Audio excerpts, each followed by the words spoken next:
So this build is a death trap.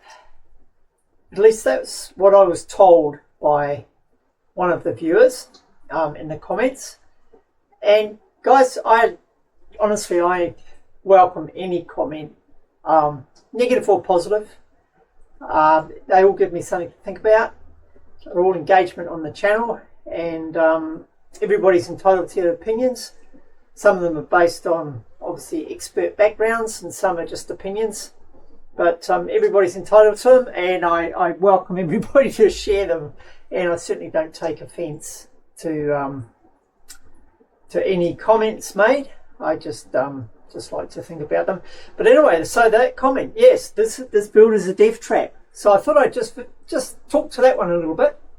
So how is this build possibly a death trap? So I'm about 5.5 meters below ground at the moment. Started my side tunnel here.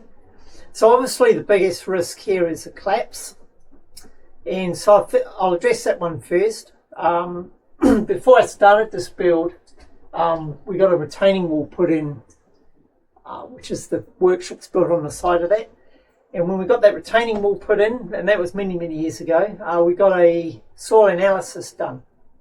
So, which is a requirement to get the building permits and stuff. So in a way, they did a soil analysis. They drilled some bores and just analysed the soil structure and stuff like that, and came back with the conclusion that this isn't what they call a sensitive soil area, meaning that it's not prone to landslides or slips or any of that sort of jazz. So it's deemed to be stable. So there's that aspect. So I'm not in a dangerous, I'm not on the side of a really steep hill or anything like that. It's likely to slip away. So that side of it's definitely not dangerous. And then the shaft itself, so the top, about 2 meters, is concrete walls, about 200 mil thick, with lots and lots of rebar in there. And then as well as that, in a couple of spots, there's like I drilled bores, 100 mil holes, filled them with concrete and rebar. They go in about 500 to 600 mil.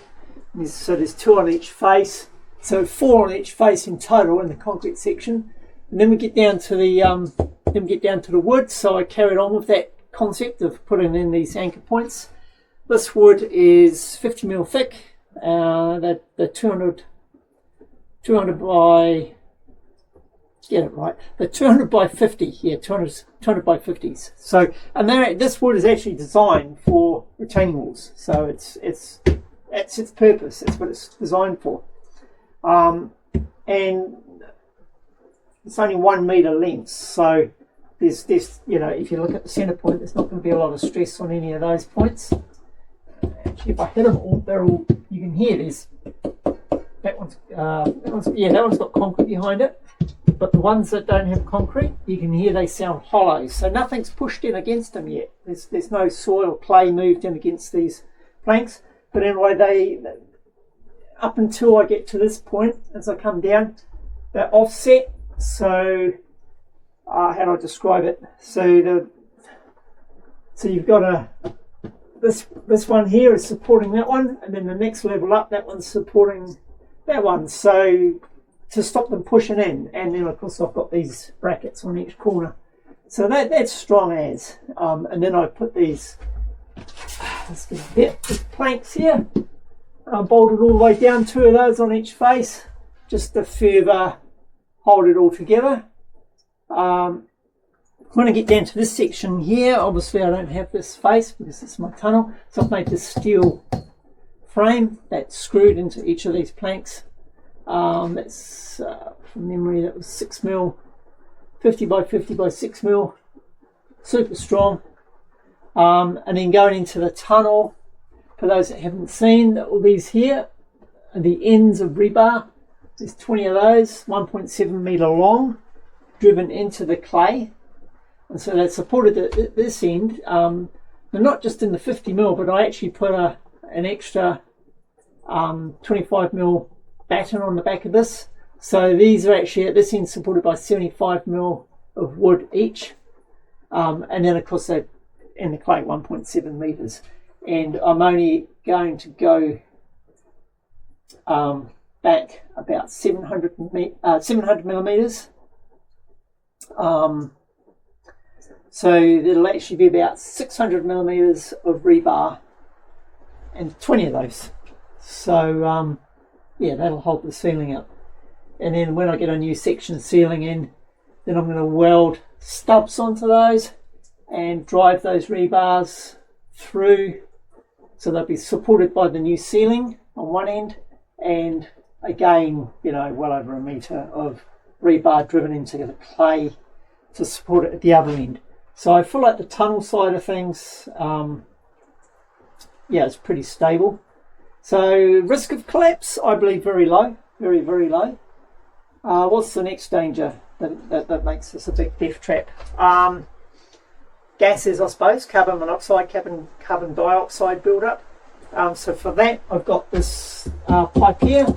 So there's two motors, two pumps at the top there. One brings fresh air into the bunker, and the other one is an exhaust, draws the bad air out, and that's what this bottom one here is. That's that. So you have the exhaust at the bottom, and that'll draw the heavy gases out, carbon dioxide, carbon monoxide.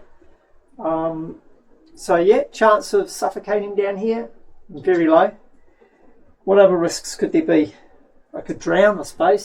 There's a constant flow of water coming in here, but it's really, it's at its worst, it's probably, I would say, 20 litres an hour. So and that cavity under here, it's almost a metre deep. So it's almost a cubic metre down there. So just do the maths. If we go, no, it'd be probably at the peak, because I measured it, it was about 90 litres an hour. Yeah, it was 90 litres an hour when I calculated, and that maybe wasn't the heaviest it's come through. Pretty close to it though.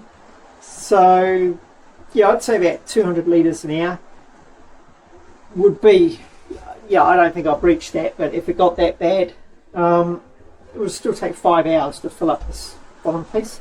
So once I start getting wet feet, I've probably got another 5 hours to climb my way out of the ladder. So yeah, am I going to drown? No, I'm not. I'm not going to drown.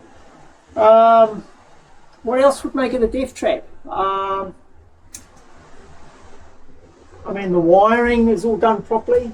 I know what I'm doing when it comes to wiring. It's not only is it properly wired, but it's actually going through an RCD at the top.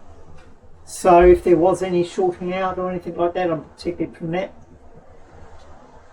Yeah, I think I've covered everything, guys. But honestly, if you can think of anything else that would make this build a death trap, then please let me know in the comments. Because as I say, I'm open to, I'm always open to learning, and you know, there might be risks I haven't thought of that you guys might dream up, and yeah, fire them off in the comments, and I'll do a bit of research, and if they look like they're legitimate risks, then I'll find a way to address them.